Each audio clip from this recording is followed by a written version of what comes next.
Hello everyone, Zardor here. So for those of you who have been watching me for a while now on my unlisted videos, sorry there is no recording started today. Metal no longer works on Mac OS, so I can't recreate that ever again because my Windows PC is also busted. So I guess goodbye to the end of an era, but I mean I guess it's the start of a new one because this is going to be my first video which I'll actually publish on YouTube, not unlisted. So yeah, although it still won't be edited because I don't know how to do that. Ain't no one got time to figure that out. Anyway, so you know how you're in your single player world and you're trying to run your 1024 piglin bartering setup, but you just don't have enough gold? I think I have the solution for you. And part of that is also you can hear what's going on in the background very slightly. I have turned down the audio from my system significantly because over the course of working on this project I've realized that it's necessary. But as you can see, this is my newest creation. So the rates of this thing will produce, I think it's 14.3k gold blocks per hour, which should be good enough for all your bartering needs. It's still not good enough to run a 512 piglin bartering core probably, but it's good enough for the most part to run. So as you can see, we are killing a ton of these piglins per hour, and I will show you how to I'll show you the important parts of the entity setup and also how to start this because this setup is somewhat sensitive. But let's go ahead and go through a quick overview of the farm. So let's first go over the Nether side, go over a brief description of what's going on there. I'm just gonna go to yeah, so that's part of the problem about being in creative is that random ticks are still on. I'll discuss why this is a problem in a second, but okay.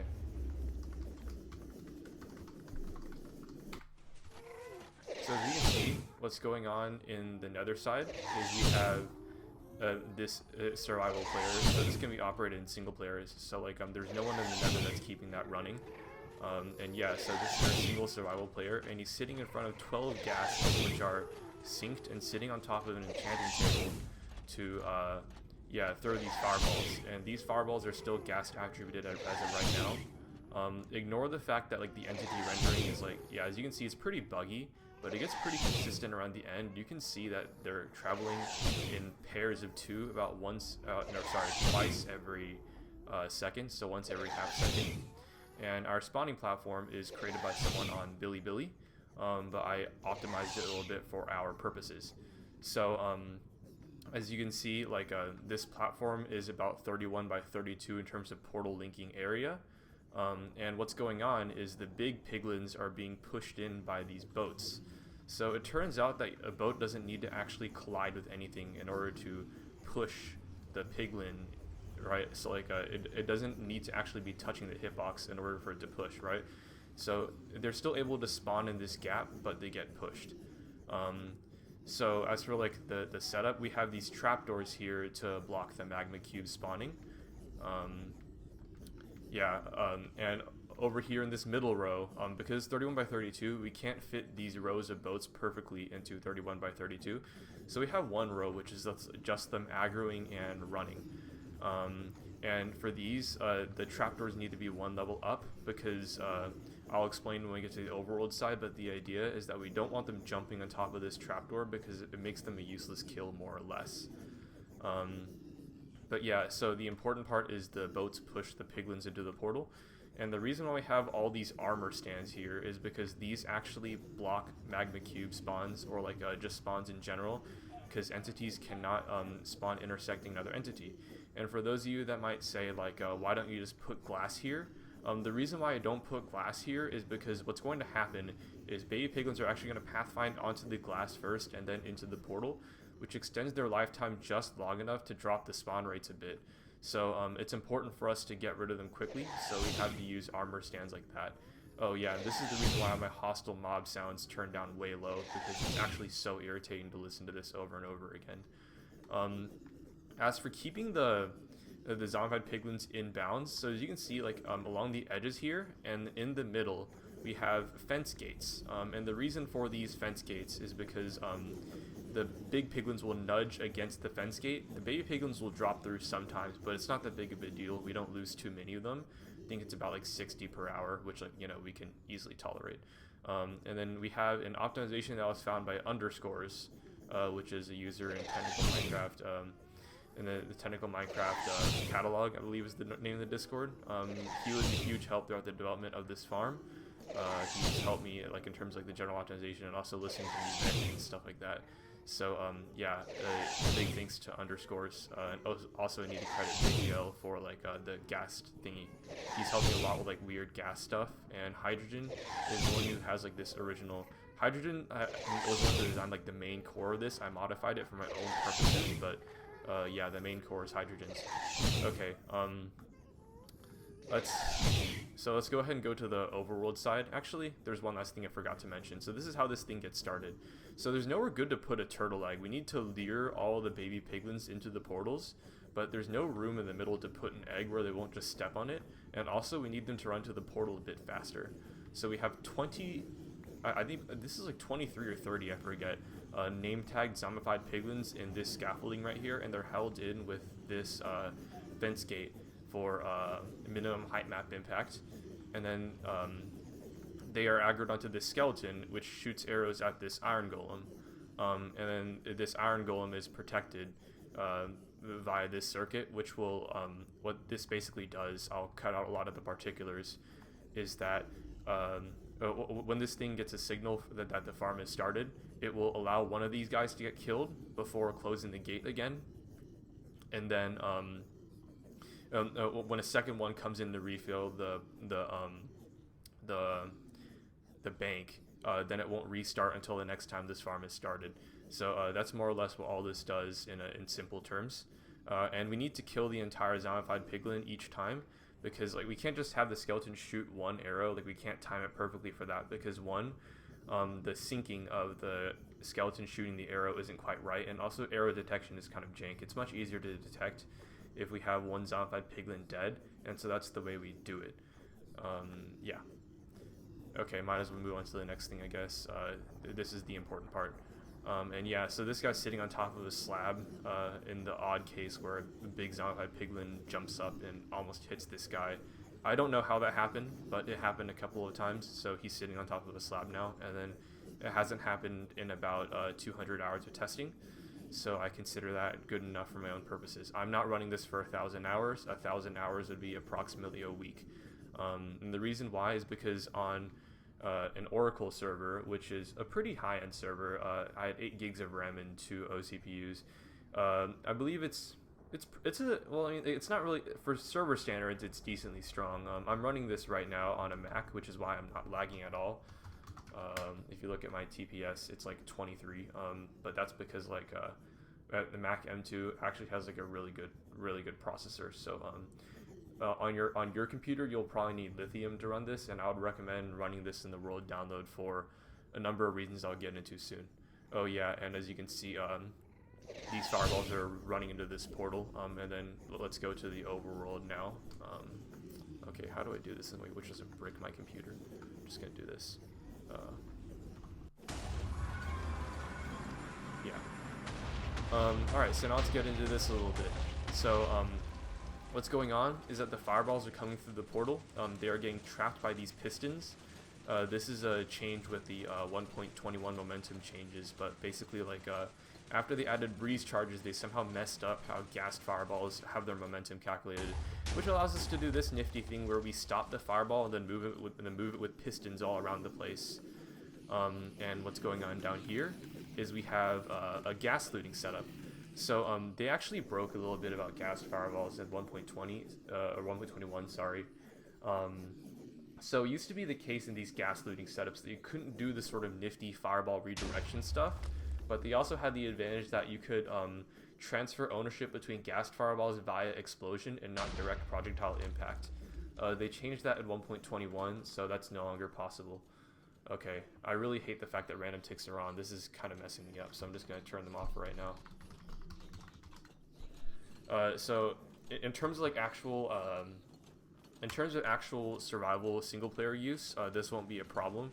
The only reason why things are random ticking right now is because I'm here, and the reason why random ticks can break stuff is because as you can see, this portal is 3 tall, There's some weird behavior with ghast fireballs where 2 tall mobs can actually eat a ghast fireball without taking any damage. I might show that later, because I thought it was pretty funny, but like it actually ended up breaking my stuff sometimes, and I was just sitting in the overworld, and then like some random zombified piglin random tick spawned in, ate one of these fireballs, and then everything exploded. I'll get into that in a bit. So this thing is very sensitive, which is why I mentioned that. Anyway, so they fall down, and then they fall to 1 HP, and then the fireballs move into this chamber here where they are stopped and they are gas looted. So every time that like there's these fireballs that are being hit up, and then they hit and they run into a stopped fireball. Okay. Entity death tilting is kind of screwing me here, so you can't exactly see what's going on, but you can see like the fireball hitbox that is being stopped, and then it's being as soon as it hits the next one, it goes down. So talking a little bit about the gas looting mechanisms that are a part of this farm.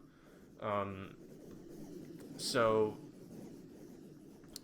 why are they still spawning? That's so strange. I thought I had random ticking off. Whatever. But basically the idea is that like when the player looks, so fireballs are actually redirected based on the direction the player is looking, and these are initially redirected by a player arrow. So our bot in the overworld, or in the Nether, sorry, is looking perfectly downwards, and yeah. So every time that like a fireball hits another fireball, regardless of what direction the fireball is moving, it moves downwards. And I believe the reason why this is the case is because they made it so that like ghast fireballs move in the direction which you're looking to make it easier to get returned to sender. But that allows us to do this. On the downside, what this means is that like we can't move our mouse when we're AFKing, but if you like just like don't touch your mouse, everything's fine. So to explain like why we need to kill them in this method instead of like bringing them to the overworld to die. So the reason why we're doing it like this instead of bringing them to the overworld from the overworld to the Nether in a bridge to die, is because that actually causes us to max out on lag, because these things have a portal cooldown, which is, I believe it's 15 seconds, and 15 seconds of these entities surviving is way too long for us to keep it within lag limits. I believe that like lag limit, the highest you can get was like maybe 4,000 gold blocks per hour, and even then that was at like max speed. So instead we killed them in the overworld using these fireballs. The reason why fireballs were chosen is because so fireballs, they never run out, they don't consume anything. TNT has a fixed timer, and also if you run out, then you may risk like lagging out your computer, because like what's going to happen with that is you're not killing these in time anymore, and like a bunch of them start cramming at the bottom, which causes some problems for your computer. And so I chose to use ghast fireballs because it doesn't have that chance, that specific failure case. Although there are good arguments for using TNT, the primary one of which is that like it's less susceptible to completely blowing up and breaking your computer. I'll get into that in a bit. But yeah, so from here we use the trick like discovered by Obersto, which basically we use like a separation. So like if they die on top of like this campfire, then like the items are low enough to where we can move them out using honey blocks, and they drop into water where they are then collected by this hopper cart filter, and then like we have this crafter set up here, and yeah, as you can see, like we get a bunch of gold blocks, and they start filtering into the shulker loader down here, which is a 2x shulker loader, because we actually produce gold blocks fast enough to need that. And everything here is reinforcement proofed, so there is no reinforcement spawning in this entire farm, which is pretty great for us, because like we don't want to have to worry about that. That's the reason why there's this random glass block here, because somehow reinforcements can spawn on the edge of this soul sand. Anyway, I'm gonna like stop venting about like all like the annoying things that I had to deal with. So also don't worry about the chunk loading, because like all the zombified piglins coming through will automatically chunk load this, and so does this ender pearl. And this means that all the items run out to the very edge of the range here. And yeah, okay. So with that discussion about the technicalities of this farm over, there is a smaller version which I'll showcase in a second. But I just wanted to showcase the big one because it's pretty impressive to be able to produce like Y0 gold rates, right? So I'm quite happy about that. Yeah. Yeah, so like in terms of the spawn rate, sorry, I lost my train of thought for a second there, but so previously it didn't make sense to make a gold farm in a perimeter. Let me see if I can find my way into the portal. Okay, great. So previously it didn't make sense to put a gold farm in a perimeter, because at least in a single player world, because like you couldn't like run it under lag limits, but now it's possible by killing them in the overworld with explosions. So yeah, we're able to push to almost on par with 33 by 33 sliced with a bad layout. With a good layout, you're still faster. I believe it's like 500k spawns. This one gets about 480 zombified piglin spawns per hour, 470 player kills per hour, and we lose some items. But for now I'm going to go ahead and stop this just to show you like how like the starting and stuff works. So I'm just going to do game rule, do mob spawning false, and this is just for demonstration purposes so you guys can actually see what's going on. And then I'm going to have Steve drop his item. And that stops the farm, and I'll show you why like the stopping and starting has to be like that in a second. Yeah, and then now we wait for this lamp to turn off, the lamp I'm looking at right now, and that'll let us know that it's safe to like remove Steve, and then show how to start and stop this farm in single player. So for those of you who are using carpet bots like I am, I trust that you guys will be able to extrapolate how to set that up by watching how I do it in single player. So I'm not going to go into that because that'll make this video a bit longer, and I would rather not do that. So yeah, and sorry for all the casual players that are watching that might be a little bit overwhelmed. There's a lot to this farm, but yeah, I just wanted to showcase that this is the new fastest single player gold farm. Oh yeah, and going into that, this beats Dash Pum's old King Gold farm by about 3 times the speed, and it does it in less lag. Previously, Dash's gold farm, you could only run it on his like he has like a Ryzen 9, I believe, and even then it was running at lag limits. And this thing was able to run on my old brick of a computer at home within lag limits, and it was able to produce the aforementioned 14k gold. Sorry, the aforementioned 1.4k gold blocks per hour. So yeah, wait, was it? Yeah, 1.4k. Wait, no, it's not 1.4k. Yeah, it is 14k. Sorry, I'm getting my numbers mixed up. It's been a while since I've actually worked on this. This has been in the technical Minecraft catalog for a while now, but I'm only getting down to releasing a video because I actually have time now. It's during spring break, and yeah. Okay, so I'm just gonna go and kill this bot and show you guys how to start this farm. So it starts off in the overworld. So like that's one notable thing is that they stay aggroed until you like leave range. Okay. So let's start. So theoretically, you'd start in the middle here, like around the bottom. I'm just gonna go and kill the bats. These aren't a problem in like normal use, but like they're kind of annoying for me to look at. So I'm just gonna kill them now. And then like for those of you who are in survival, I know you guys can't do that, but like because I'm in creative, I'm gonna do it anyway. It doesn't impact anything, they just annoy me, so I just killed them. But yeah, so let's go and get started. So just gonna go to survival real quick. Now we need to load our arrows into the farm. So like if you're taking this from the world download, this lever will be off, and I recommend doing this to prevent like any sort of like desync weirdness, like when you're using the farm,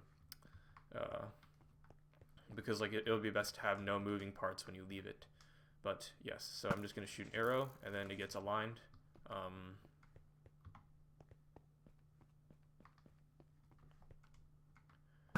Shoot another arrow, it gets aligned. ender pearl to make sure that these arrows stay loaded. It's so they retain my player tag while they're here. So we want to aim just below the middle, and like ideally it should end up being something like this. And then you want to turn this on so that the arrows are kept alive, because technically they're flying. And then after you're done with all of this, you should note that this piston in the back here is extended. So this means that the safety switch is off. There are safety switches in place in case the ender portal isn't here, or one of the two arrows is missing to prevent you from blowing everything up when you forget something. But yeah, so let's go ahead and go down now. We're done with this side. And this is where you'd put your storage. So like where the wool is, like in the back here, this is where you put your empty boxes. This is where you'd start building out your storage for your full boxes. I didn't include that here because like I don't know like how you'd want your chest monsters, but like I presume that if you're building this, you know how to place chests. So although I've learned not to assume anything, whatever, I don't really care. Okay, let's ride this, and then you ride this minecart to the access portal, which is a ways away.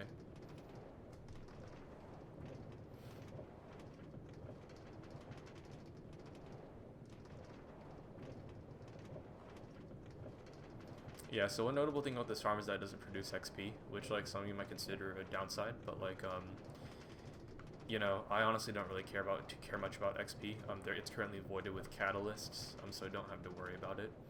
And this farm is primarily for gold anyways, and it would also be over the lag limits by, or not the lag limits, it would be over the XP limits by significant enough amount to where like you'd probably want something faster for XP. Like even a guardian farm, like a normal guardian farm, is faster for XP than what this is. And the reason for this is because of like the XP absorption cooldown rules. I'm not going to get into that here, but basically just know that this farm wouldn't be good for XP even if it could produce it. But like so we pop into this access portal here, and then we come to this gas chamber, and you don't have to worry about it shooting you. Like all lines of sight are cut off to you for the moment. Anyway, so now we get in here, and the only way to access this farm is through this corner thing here. So now that we're riding the minecart, we need to take the item out of this hopper, which is accessible through the corner of this block here. But before we do that, let's go ahead and set our sneak to toggle. This will make things way easier. And I'll go ahead and take the item out now, so this hopper is now empty. And I'm gonna turn on my F3 debug screen, and then in the top left here, when you see facing north towards -Z, you want the second number to be 90.0, and then you want to stop touching your mouse. And then you're gonna want to double sneak. Oh, I did not mean to do that.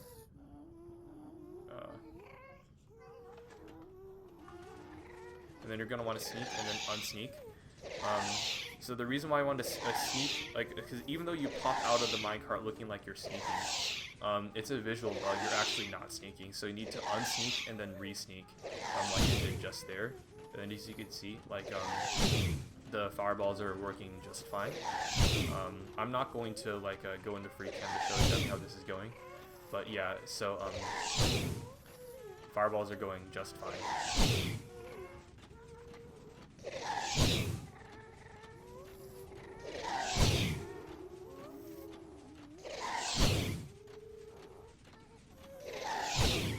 Alright, so that's long enough of that. So I'll go ahead and throw my item into the hopper here. And then I'm going to unsneak. And from here, like, you can see the like the lamp in the corner of the screen. You need to continue to look down until the lamp goes out, but you can unsneak before it goes out.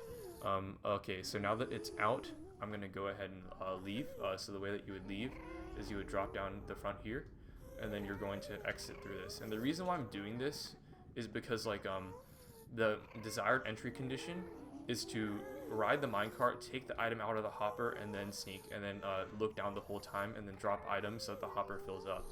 I want to make it impossible for the hopper to be missing an item when you're out of the minecart. Only way that you would be able to do that is if like you like hypothetically just like took the item like out of the hopper when you were like down here, but like why would you do that? That's literal self-sabotage, so I'm not gonna question it. I can't even stop that.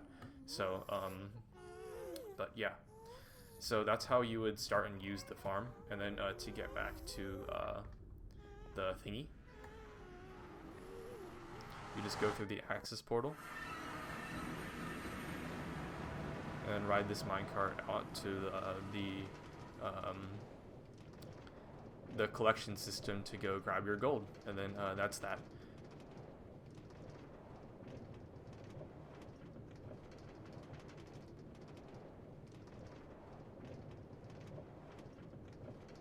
Yeah, so now that we're approaching this, I'll go ahead and just create it and fly up when I get there.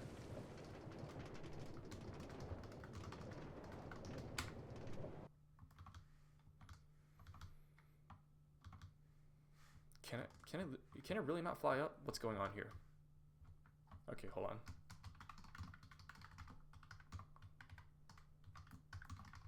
Oh wait, I forgot. I may be dumb.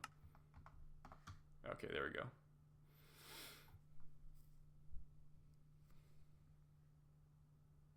Yeah, sorry about that. I may be missing several brain cells. But yeah, so, and then you just, when you want to collect your gold, you come to this collection system here after using the farm, and then, yeah, use the gold for whatever you want. Now I'm just going to go ahead and quickly show the smaller version. So I'm just going to pop in here real quick. So it's very similar in concept, except there's only one gas chamber, and it's way up in the sky. And the reason for this is because this one does not require a perimeter. Yeah, so as you can see, this is basically the GLotz layout, except optimized. So previously, GLotz's farm only had portals that were 31 by 31. This expands them out to 33 by 33 linkage.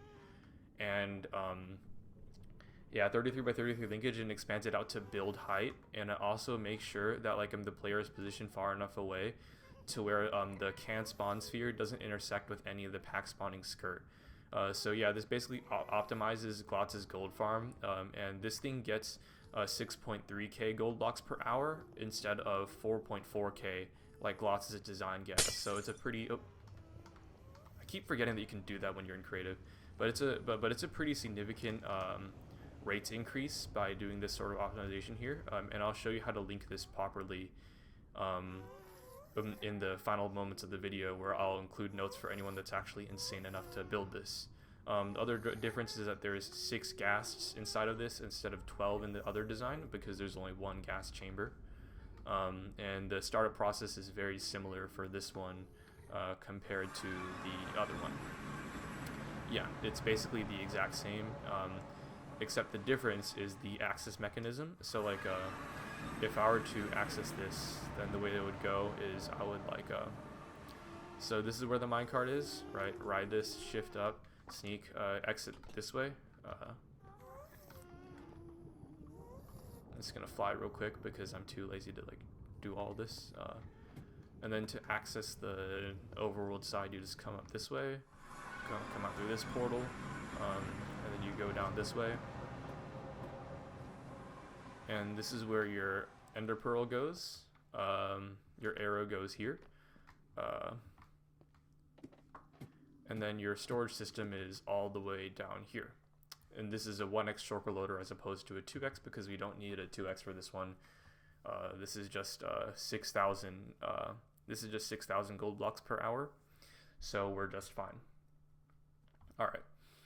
One other note that I forgot to mention earlier is that when you're getting rid of the ender pearl, like so instead of a trapdoor as you usually see, let's see, let me position myself here real quick, drop an ender pearl in. Yeah, so generally like in other designs you would just use a trapdoor, but what you would do here is you would just flick this lever to remove the soul sand, and then you're going to TP in here and you're going to exit out the door. And this is the same across both designs, and make sure that you remember to switch this back when you're done. Alright guys, so very sorry about like that strange cut, but like it turns out that I actually ran out of space on my computer.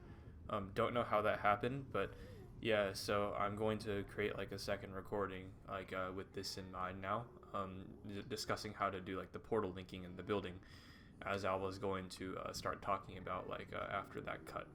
Anyway, so right now I'm on the smaller version. This is the V3A, and this is the one that doesn't require the perimeter, and this one uses 33 by 33 portal linking. So let's go ahead and talk briefly about how to set that up. So find your way to the corner like of where there are actual portal blocks, so not like this pillar block, but like this actual portal block, and then you take a look at the F3 debug screen and take a look at your X, Y, and Z. So I am approximately standing at the center of the block, so this would be writing this down, it would be 207.5 and then a negative 144.5, right? If I was speaking approximately in terms of what would be the center of this block. I'm not standing exactly on it, but I'm like roughly rounding. And you don't need to care about the Y right now. And then you go down to this one, which is the one in the opposite corner. And for me, this is 239.5 and negative 112.5. So these coordinates will differ from you, but after you mark out a 33 by 33 area to put your portals, by the way, that means including the pillars, like if you're counting by that, and I'm trying to like minimize the amount of times that you make a mistake here, but counting the pillars, this would be 35 by 33, because you add 2 on like one dimension, but the other one remains the full 33. So yeah, and then you go to the corners of the actual portal blocks, and then you take the coordinates, and let's go to our calculator.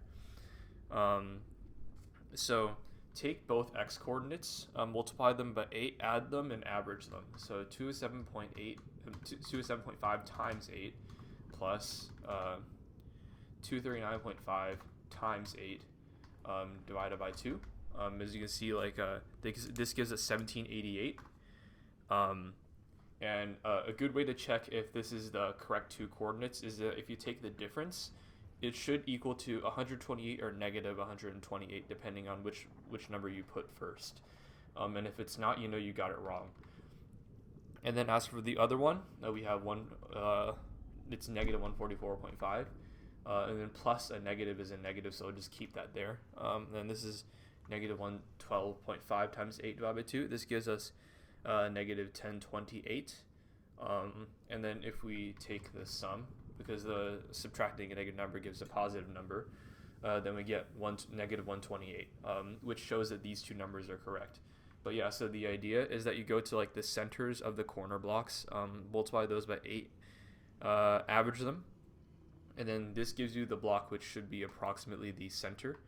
And then as for the y coordinate of this one, it will be the same on this build as all others, but it will end up being, as you can see, 251.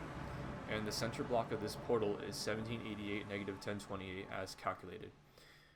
So yeah, that's how you do it on the V3A. And then I'm going to go quickly to the V3B and show how it's done there. So on the V3B, you'll want to go to, let's see, like one corner. And then you're going to want to place a block that's aligned with the pillar and one block where the portal is. Align yourself into this corner. And take a look at your F3 debug screen, and this gives me 208.3 and negative 144.3 for one of these corners. And then if I go to the opposite corner, just write this real quick, then I get 239.7 and negative 112.7. So again, these coordinates are probably going to be different for you, but that's the idea. You need to nestle yourself into a corner between a block that's the same level as the pillar, plus 1 on the inside of the portal. And then after this, the Y level on yours will be the same as mine, but the Y level will be Y level 5. And as you can see, it's Y level 5 here as well. And then if we go to our calculator, then we have 208.3, I mean. And then the other one will be negative 144.3. Wait, no, sorry. That was the z coordinate like of that block. So the other one would be 239.7. My apologies. So yeah, the decimal on these two should usually be different. And then you average them, you get 1792. If you take the difference, you get negative 125.6. And then the other direction, you get negative 144.3, negative 112.7. And then you take the average, that's negative 1028. And then if you take the difference, then you see it's 126.4 and 125 point, I believe it was 6 on the other coordinate. But as you can see, this is slightly more forgiving. It's not the full 128, so you have a little bit of wiggle room, but still not much. And if we switch back to our Minecraft tab, then we will see that one of these two blocks is the correctly calculated coordinate 1792, negative 1028. It doesn't really particularly matter which direction it's in. It just needs to be one of the two is the center. Or it doesn't even need to be one of the two. Technically speaking, any one of these could be the center, but like I still prefer having one of the center blocks being like our calculated quote-unquote center for safety purposes. But yeah. So now that we have that done, how to discuss we discussed the linking, let's go ahead and discuss how to deal with putting the Ghast into your farm. So I have a setup here on V3A, which is like a bare bones cage. So I recommend putting the Ghasts in before building the farm. The reason for that being like if you accidentally get line of sight with one of them and it blows everything up, you don't need to put back as much stuff, right? But if you don't really care about that, then like whatever you do, right, just make sure you put all the blocks right according to the schema later. But yeah, so let's get into it. So it doesn't really matter which corner you do this in, like but for simplicity's purpose, I'll do it in this corner because I've been doing it in this corner for all of the build. So I'm gonna do that here anyway. So remove these three blocks. Remove these three blocks as well. Make sure you put down one here and one here. And then this one here needs to be a redstone block. And then on top, remove this slab. I put it back in when I came down, just so I could show you explicitly. You need to remove this slab, or else the Ghasts are not going to dismount into the enchanting table properly because they'll think that there's something there, which there is. But anyway, so put down your activator rail here, and then put down a solid block here. Place down a powered rail. But then place down a power rail here. Place down a powered rail here, then an activator rail, then remove the powered rail, then replace the solid block.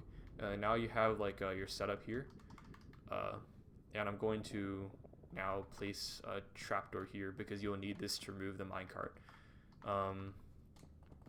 And then continue placing out your powered rails to however you're getting your Ghasts. I'm going to be spawning them in here, but you can capture the Ghast using any Ghast capturing method you would like trap them on the spawning pad, use minecarts to pick them up. I'm going to assume that you figure out how to do that because I didn't go through the pain of figuring out how to make a Ghast farm just for catching Ghasts. Yeah, I'm lazy like that. Sue me. I play in creative. But yeah, so with that being said, I'm going to go ahead and spawn in my Ghast. So make sure that you have a name tag with a suitable cute nickname for your Ghasts. I'm going to be using ball handler, but like you can use anything. Like it just needs to be, you just need to make sure that they can't despawn. So I'm going to put my Ghast in, name tag it. Make sure that all Ghasts you put in are name tagged, or else you're going to end up with like you're going to blow up your farm. And then use the minecart, and the first minecart will fall out of the bottom, and as you can see, the Ghast ends up in the right spot. But I'm going to put a second Ghast in, name tag it, and you're going to see that what's going to happen is that the second minecart doesn't fall out the bottom because it's currently colliding with this Ghast. And if I turn on hitboxes, you can see that they don't have eye line to you, but you are within range to be able to hit this minecart without hitting the actual Ghast, right? Because this is a Ghast hitbox, this is a cart hitbox. Break the cart. And then you can do this over and over again as many times as you need. For V3A, it will be 6 times. For V3C, it will be, or V3B, I think it is, it'll be 12 times. And then yeah, just pop in, break the cart, and then all the Ghast will eventually start facing south. yeah, make sure that the ghasts are facing south. This build, I think it is directional. I never checked, so it may or may not be, but I'm pretty sure it is. I'm fairly certain it is, because of weird ghast properties. I believe that when talking to JJL, he mentioned that like they should ideally face south. Anyway. So that being said, like once you're done loading in all your ghasts, you can go ahead and break all these rails leading up to this, and then I don't think it really matters if anything's missing out the bottom. But if this really messes with you, you can use pistons to put these blocks back in, if you like. You definitely will need a piston to put a block back in on the top, because I believe that our cage uses this block right here, this solid top surface. But that should be fairly simple. And so yeah, that's how you put in the ghasts. Anyway, so I hope that you've enjoyed looking at like this next generation of gold farms with ghast looting. These are able to achieve significantly higher rates than previous generations of single player gold farms that used overworld bridges to bring the piglins back into the overworld for safe looting. And this one also has the advantage that like this doesn't require like carpet mod or like Tweakeroo or any auto clicker mod. This actually works on full vanilla, because it doesn't require any player input. It just requires you to sit there and then like let the ghasts throw their balls at you, I guess. And yeah, so like just as a quick rates recap before I leave though, in case like it wasn't clear, this one produces 6.32k gold blocks per hour, and the other one produces 14.3k gold blocks per hour, and I only recorded the 3 significant figures because that's what I did in chemistry, and I kind of got into that habit. But yeah. Oh, and by the way, like just as an additional addendum for those of you who are curious how this Glotz-like layout ended up achieving way more rates than the actual Glotz layout. So Glotz's layout was sort of unoptimized. It was 31 by 31 active portal area, which means that like it wasn't exploiting the full like ability of like all the portals, and also like we off-center the player here, but Glotz had the player right above, so we didn't extend this all the way up to build limit. So taking Glotz's concept and maximizing it, we're able to increase the rates from about 4.4k gold blocks, which is also the rate of Dash's King Gold farm, the Dash Pump 4 I'm referencing. I think I'll put that in the description, but as well as the world download schematics for this farm. But yeah, so you're able to increase the rates quite significantly by just simply refining the concept a little bit. We do nerf it a tiny bit because we do need these portals on top here to like for the player to access the farm, and also for the ghast balls to go in. But it's not really that big of a deal.